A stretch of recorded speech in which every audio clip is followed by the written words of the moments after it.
ओमकार जी नमस्कार, बहुत स्वागत है आपका। बहुत-बहुत धन्यवाद याद करने के लिए आपको और आपके सभी दर्शकों को नमस्कार।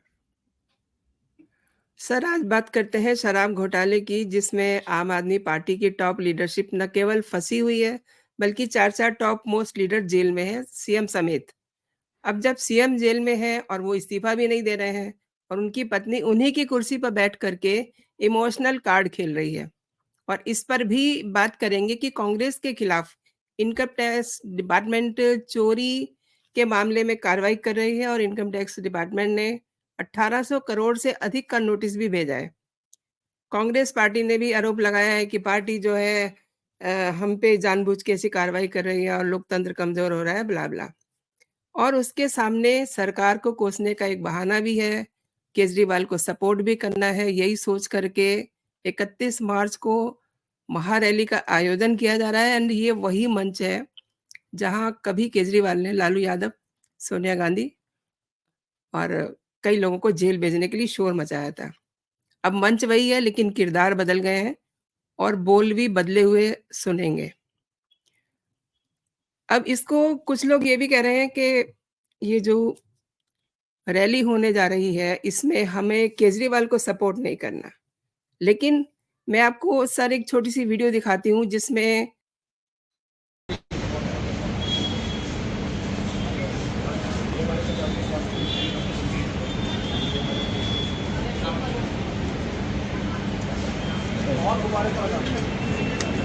सर तेजस्वी सर तो ये सर क्या बताता है? एंड ओमकार सर आपने लंबे समय से देखा है, करप्शन में सीएम जेल जाते हैं। लालू यादव हों, जयललिता हों या फिर हेमंत सोरेन हों, सभी इस्तीफ़ा दे कर के गए और अभी तक अरविंद केजरीवाल ने इस्तीफ़ा क्यों नहीं दिया? सर। बहुत सारे सवाल हो गए हैं। मुझे लगता है कि कुछ ज़्यादा ही बढ़ा-चढ़ा करके मीडिया का एक हिस्सा इसको इस तरीके से मेगा रैली, महारैली, काहे जी, की महारैली और कहाँ की मेगा रैली। कल देख लेंगे रामलीला मैदान पूरा भरेगा भी नहीं और जी, रामलीला मैदान की कैपेसिटी कितनी है ये भी हमें अच्छे तरीके से पता होना चाहिए। 1 लाख लोग भी उसमें नहीं आते हैं।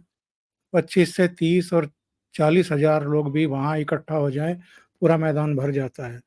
तो कोई महारैली-वारैली नहीं है। नंबर 2 कोई केजरीवाल को नहीं बचा रहा है, सब अपनी-अपनी खाल बचाने के लिए इकट्ठा हो रहे हैं।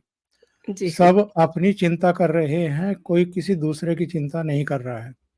चौथी बात ये है कि इस रैली के ज़रिए बड़ी चालाकी के साथ में अरविंद केजरीवाल की धर्मपत्नी सुनीता केजरीवाल अपने आप को प्रोजेक्ट करने जा रही हैं।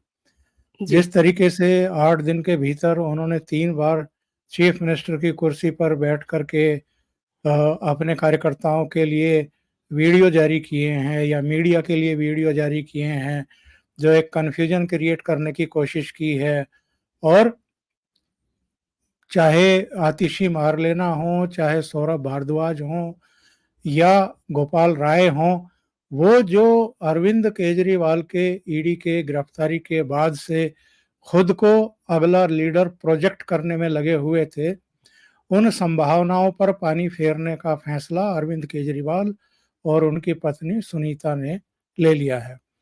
इसलिए बहुत संस्थागत तरीके से, नियोजित तरीके से सुनीता केजरीवाल को आगे बढ़ाया जा रहा है और कार्यकर्ताओं को संदेश दिए जा रहे हैं कि अगर अरविंद केजरीवाल के मुख्यमंत्री पद से इस्तीफा देने की नौबत आती है, तो कोई और नहीं बल्कि घर का ही आदमी और उनकी पत्नी ही चीफ मिनिस्टर बनेगी।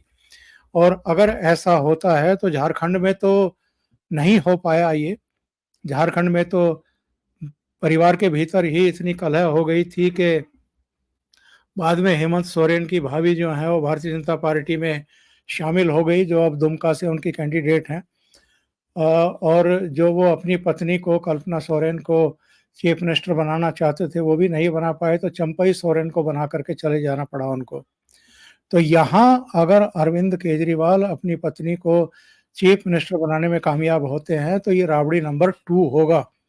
जब लालू यादव चारा घोटाले में गिरफ्तार किए गए थे और जेल जा रहे थे, तो मुख्यमंत्री पद से इस्तीफा देने के बाद उन्होंने राबड़ी देवी को चीफ मिनिस्टर बना दिया था।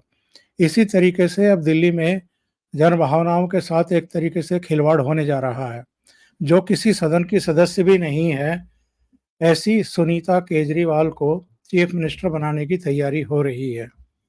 जहां तक रामलीला मैदान का प्रश्न है, तो रामलीला मैदान में जो कुछ ये रैली की जा रही है, हाँ, बहाना है कि अरविंद केजरीवाल को गिरफ्तार किया गया है और बाकी सब नेता अपनी-अपनी रोटियां सेकेंगे। लोकसभा चुनाव का समय है, सब थोड़ा-थोड़ा छोंक लगाएंगे।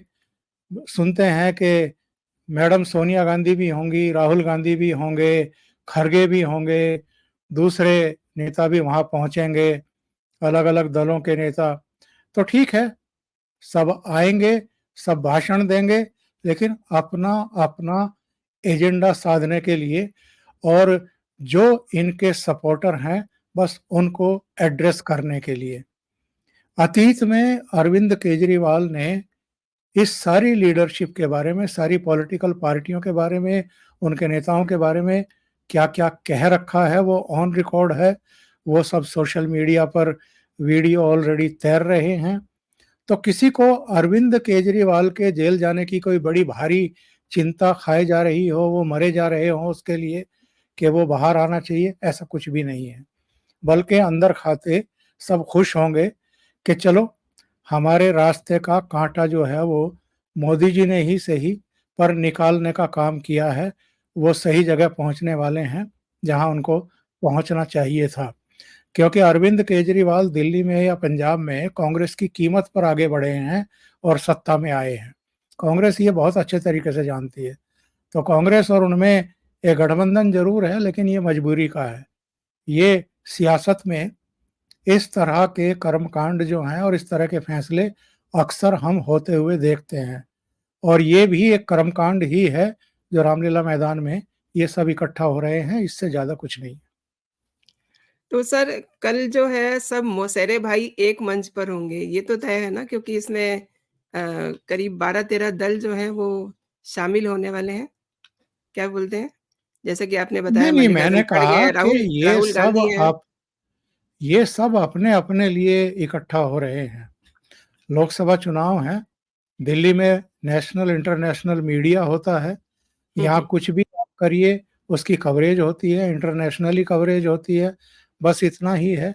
इसके अलावा इस रैली का ना तो कोई एज सच इम्पैक्ट पड़ने वाला है पब्लिक पर, और ऐसी रैलियां मैंने बहुत देखी हैं।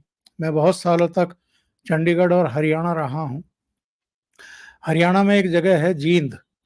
जींद में एक मैदान है, और उस मैदान में चाहे ओम प्रकाश चौटाला, देवीलाल के नेतृत्व वाली पार्टी रही हो, या कांग्रेस रही हो, या भारतीय जनता पार्टी रही हो, वो सब उस मैदान को फुल भरते रहे हैं, बड़ी बड़ी ऊंची ऊंची बातें करते रहे हैं।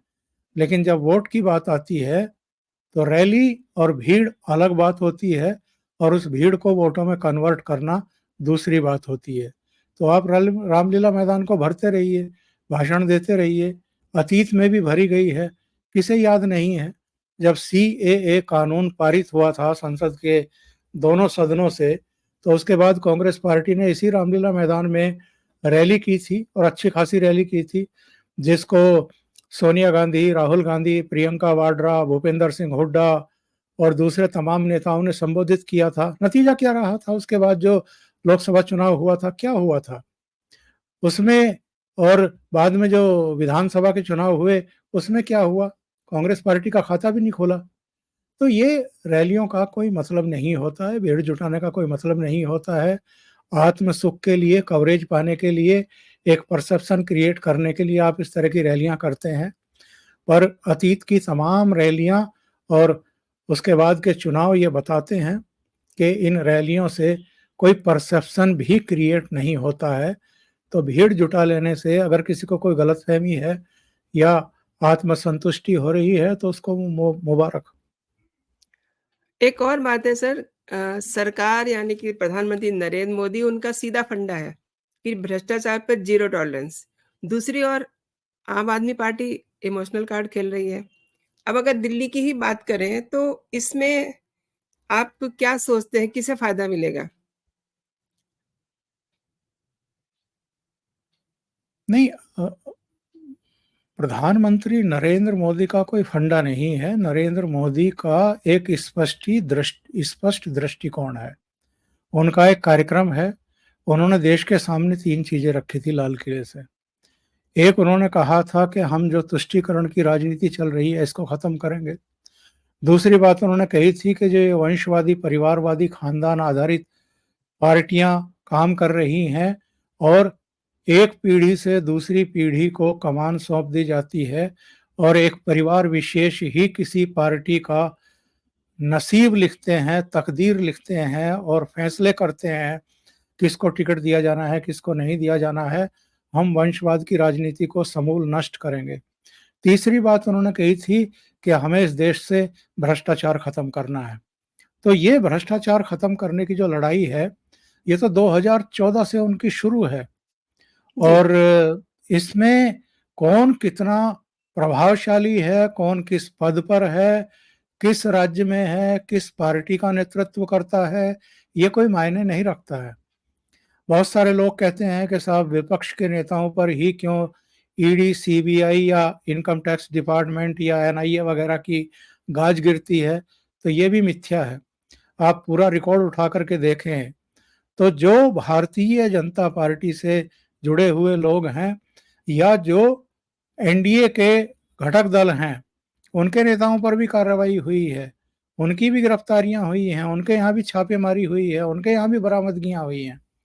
लेकिन अगर विपक्ष में ही ज्यादा भ्रष्ट हैं, अगर विपक्ष के दलों के नेता और उनकी जो वंशवादी आधारित पार्टियां हैं वही ज्यादा लूटपाट कर रही हैं, वही कानून को, संविधान को ताक पर रखते हुए और जनादेश का बेजा फायदा उठाने की कोशिश कर रही हैं, तो अतीत में जरूर जो केंद्र की सत्ता में रहे उन्होंने आंखें मूंद ली इन भ्रष्टाचारियों के कृत्यों के प्रति।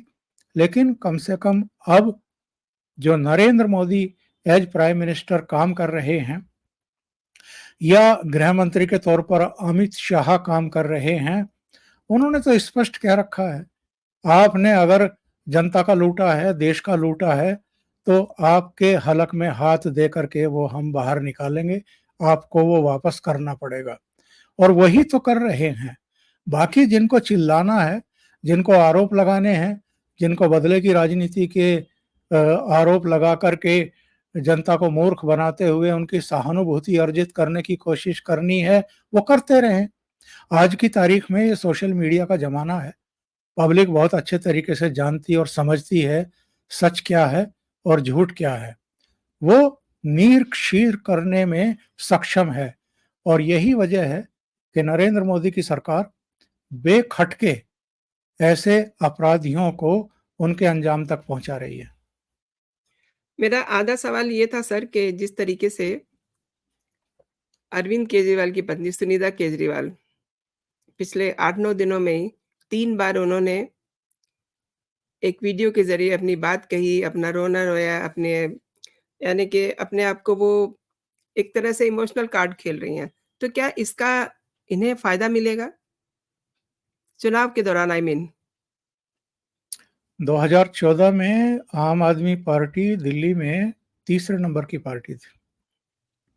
2019 में भी तीसरे नंबर की ही पार्टी रही और 2024 में भी वो वहीं रहेगी जहां 2014 और 2019 में रही थी। देश का नेता कौन हो ये दिल्ली की जनता अच्छे तरीके से जानती है और बिना किसी विचलन के, बिना किसी डाइवर्जन के, बिना किसी तरह के भावावेश में आए वो देश के लिए फैसला करेगी। ये 2014 में भी हमने देखा, 2019 में भी देखा, 2024 में भी देखेंगे। ये जो वीडियो जारी किए जा रहे हैं, ये जो इमोशनल कार्ड खेलने की कोशिशें हो रही हैं, ये क्यों हो रही हैं? क्योंकि ये तो अपने आप को कट्टर ईमानदार बताते थे ना। ये तो भ्रष्टाचारियों को और सोनिया गांधी को गिरफ्तार करवा के, इंट्रोगेट करवा करके, सच उगलवा करके उनको जेल में ठूंसने की बात करते थे ना। जी, ये जी। तो आए दिन लाइव प्रेस कॉन्फ्रेंस करके प्रणब दा से लेकर के पी चिदम्बरम तक, शरद पवार से लेके लालू यादव तक, और पता नहीं किस किस को बेईमान बता करके, भ्रष्टाचारी बता करके, लूट में शामिल बता करके इन सबको जेल में ठूंसने की बात करते थे। आज अगर इनका पाप का घड़ा फूट रहा है, आज अगर इनके भ्रष्टाचार, इनकी लूट और इनका कदाचार वो सामने आ रहा है और एजेंसियां अगर इनको पकड़ करके इंट्रोगेट कर रही हैं, तो आज ये एजेंसियों के समन पर क्यों नहीं जा रहे हैं? क्यों नहीं जवाब दे रहे हैं? क्यों सहयोग नहीं कर रहे हैं? क्यों कभी सत्र न्यायालय, कभी हाई कोर्ट, कभी सुप्रीम कोर्ट तक दौड़ लगा रहे हैं कि मार लिए, हमें बचाओ? आप जवाब दीजिए ना, अगर ईमानदार हैं और वाकई कट्टर ईमानदार हैं तो आप भाग किस लिए रहे हैं? और अगर आपने कोई पाप नहीं किया, आपने कोई गलत काम नहीं किया, आपने नई आबकारी नीति बनाकर अगर लूट तंत्र का एक पूरा दरवाजा नहीं खोला, तो फिर उस नई आबकारी नीति को जैसे ही सीबीआई जांच बैठाई एलजी ने, वैसे ही उसको विड्रॉ क्यों कर लिया? और अब तो 5 गवाह बन चुके हैं जिन्होंने आपकी सारी पोल पट्टी खोल दी है। अब तो ऑन रिकॉर्ड कोर्ट में भी है, हाई कोर्ट में भी और सुप्रीम कोर्ट में भी, कि कितना मनी ट्रेल जो है वो अब तक पकड़ में आ चुका है। कितना झूठ बोलेंगे? और ये झूठ इसलिए बोला जा रहा है क्योंकि ये शराब घोटाले का मामला है। शराब का नाम ही अपने आप में किसी को बदनाम करने के लिए काफी होता है, और शराब में भी आपने अगर घोटाला किया है तो इससे ज्यादा निकृष्टतम और गिरी हुई हरकत किसी की हो नहीं सकती है। कहाँ तो आप सुराज की और रामराज की बात करते थे, और कहाँ आप हर मामले में जहां जहां टेंडर छोड़े जाते हैं वहां भ्रष्टाचार करते हुए रंगे हाथ पकड़े गए हैं। और अगर वाकई कहीं कोई एक दमड़ी, एक पैसा बरामद नहीं हुआ, तो ये कोर्ट्स मनीष सिसोदिया को, सत्येंद्र जैन को, संजय सिंह को, विजय नायर को, इन सबको जमानतें क्यों नहीं दे रहे हैं? अभी 2 साल हो गए हैं जेल में रहते हुए सत्येंद्र जैन को, 1 साल से ऊपर हो गया है मनीष सिसोदिया को। अक्टूबर में संजय सिंह गिरफ्तार हुए थे, विजय नायर भी काफी समय हो गया है, और अब अरविंद केजरीवाल ईडी की कस्टडी में हैं। परसों वो भी जेल यात्रा उनकी शुरू हो जाएगी, तिहाड़ पहुंच जाएंगे।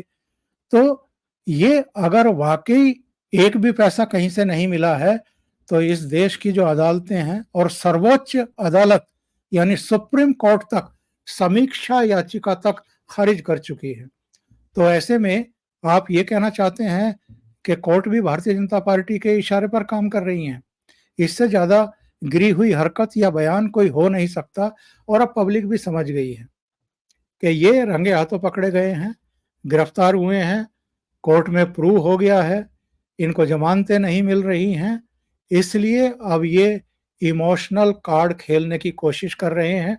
अब चूंकि सुनीता केजरीवाल एक महिला है, अब तक उनकी छवि एक घरेलू महिला की थी, भले ही वो इनकम टैक्स डिपार्टमेंट में इनके साथ नौकरी कर चुकी हैं, पर उनको आगे जानबूझ करके किया गया है ताकि जो तेजी से जनाधार खिसक रहा है आम आदमी पार्टी का, उसको कुछ तो रोका जा सके।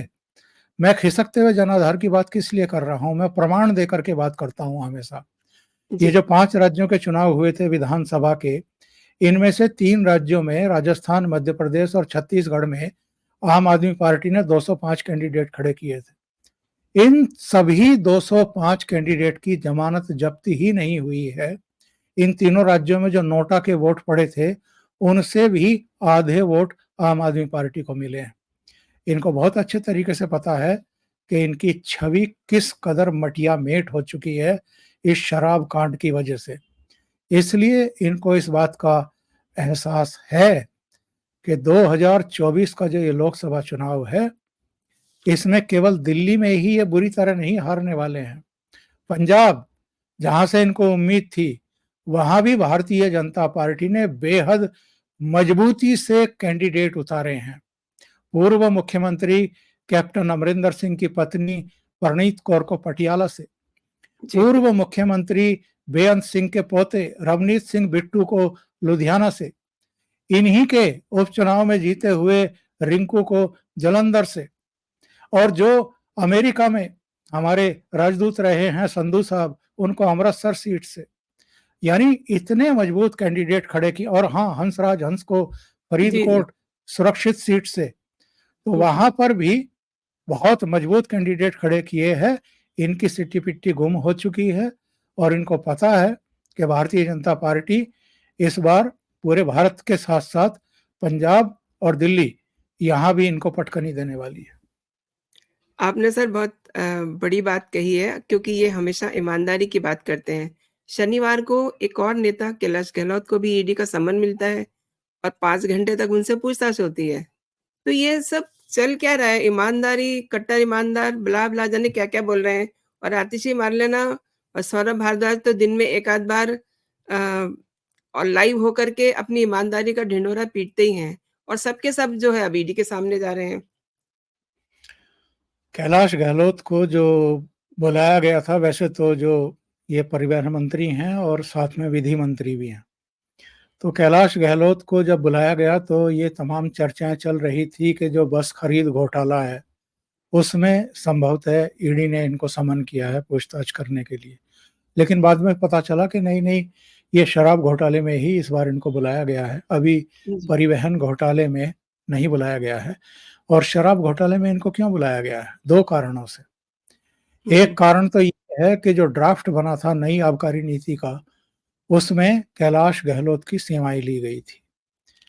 दूसरे, जो विजय नायर सलाहकार थे अरविंद केजरीवाल के और जो इस शराब घोटाले में मीडिएटर का काम कर रहे थे साउथ ग्रुप और अरविंद केजरीवाल के बीच में, वो विजय नायर कैलाश गहलोत को आवंटित बंगले में रह रहे थे। कैलाश गहलोत अपने बच्चों के साथ अपने मूल आवास में रह रहे थे, जो उनका पूरा फार्म हाउस है वो वहां रहते हैं।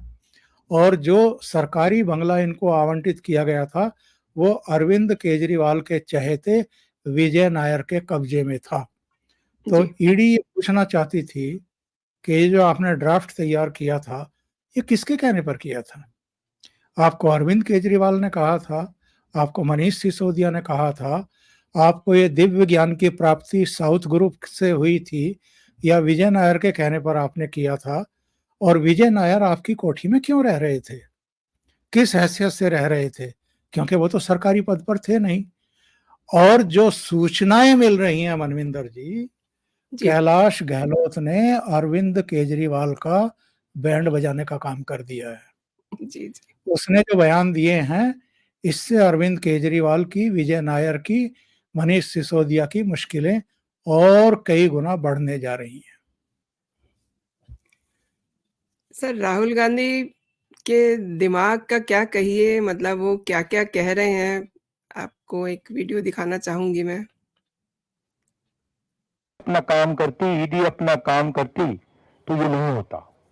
तो उनको ये भी सोचना चाहिए, ये जो सब कर रहे हैं, कि किसी ना किसी दिन बीजेपी की सरकार बदलेगी और फिर कार्रवाई होगी। तो इनका कुछ मानसिक संतुलन गड़बड़ा गया है जो इस तरीके की बातें कर रहे हैं? आपको ये क्यों लगता है कि उनके पास दिमाग है? और अगर वाकई दिमाग है, अगर वो राजनीति की एबीसीडी भी जानते हैं, तो विपक्ष में रहते हुए तो और भी ज़्यादा ज़िम्मेदारी के परिचय के साथ आपको राजनीति करनी होती है।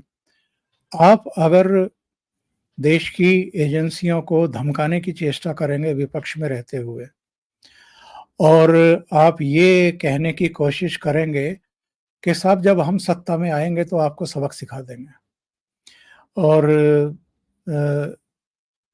जो इस समय सत्तारूढ़ है, उस पर आप डायरेक्ट इनडायरेक्ट वे में ये आरोप लगाएँ, ये आप एक आक्षेप लगाएँ कि वो एजेंसियों का दुरुपयोग कर रहे हैं। अरे तो वही इस देश में सारी अदालतें खुली पड़ी हैं और आपके पास तो एक से एक दिग्गज वकील है। अपनी लीगल फ़ौज को क्यों नहीं तुम अदालतों में भेजते हो अगर सरकार कोई गलत काम कर रही है या कोई एजेंसी अगर गलत काम कर रही है? आप जाओ ना अदालत। अदालत ये तय करेगी कि वो गलत काम कर रही है कि नहीं कर रही है।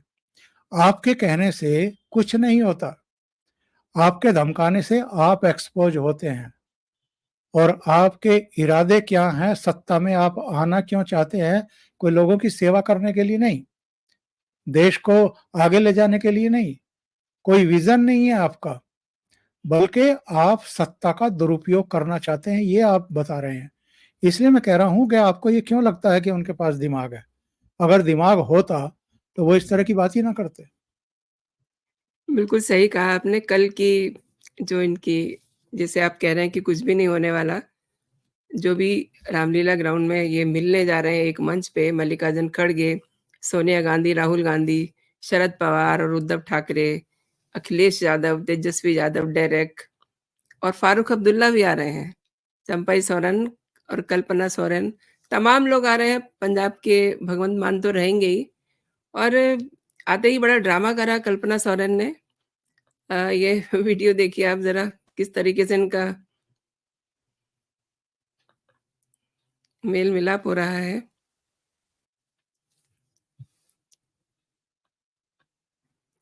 तो ये क्या दिखाता है इनका इस तरीके से, ये क्या कल करने वाले हैं? क्योंकि ये सब लोग एक ही बोट में बैठे हुए हैं। सभी के पीछे कुछ ना कुछ, कोई ना कोई जाँच एजेंसी लगी हुई है। सर।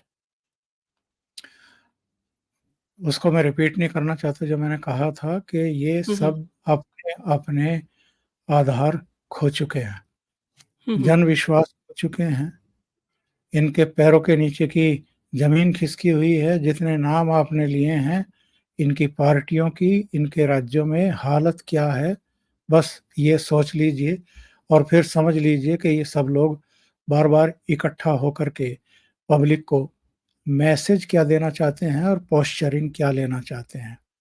वो एक बड़ी पुरानी कहावत है, एक चुटकुला है कि अगर गीदड़, बंदर, ये सब जितने भी जानवर है किसी एक घाट पर इकट्ठे होकर के पानी पी रहे हों, तो हुँ, समझ हुँ। लो सामने वाले घाट पर शेर जो है वो पानी पी रहा है।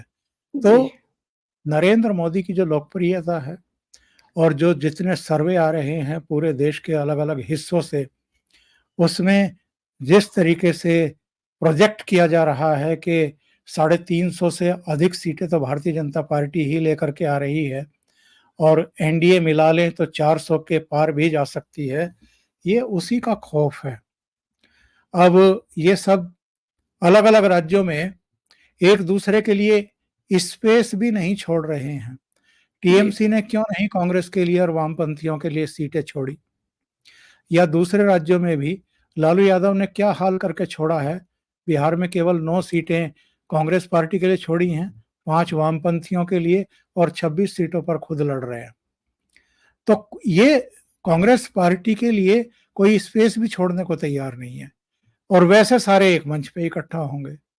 तो ये सिर्फ और सिर्फ पब्लिक को बेवकूफ समझ रहे हैं, नासमझ समझ रहे हैं और ये कि जैसे हम सब एकजुट हैं, इकट्ठा हैं, बस आप हमें हमारी पार्टियों को अलग-अलग राज्यों में हमारे सिंबल पर बस मोहर ठोकते जाइए और हमको जिता दीजिए, उसके बाद हम मोदी को चलता कर देंगे। इसके अलावा कुछ नहीं है।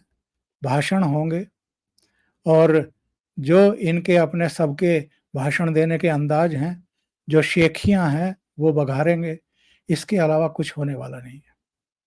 Sir, end of this show एक आपका ऑनेस्ट नोट लेना चाहूँगी, क्योंकि हमने देखा इनकी जो भी इंडिया अलायंस की जितनी भी बैठक्स हुई हैं, पटना से लेकर बेंगलुरु, महाराष्ट्र, दिल्ली, कहीं भी ये इनका कोई एक ना एक जो मेंबर है वो मुँह फुला के उठता था।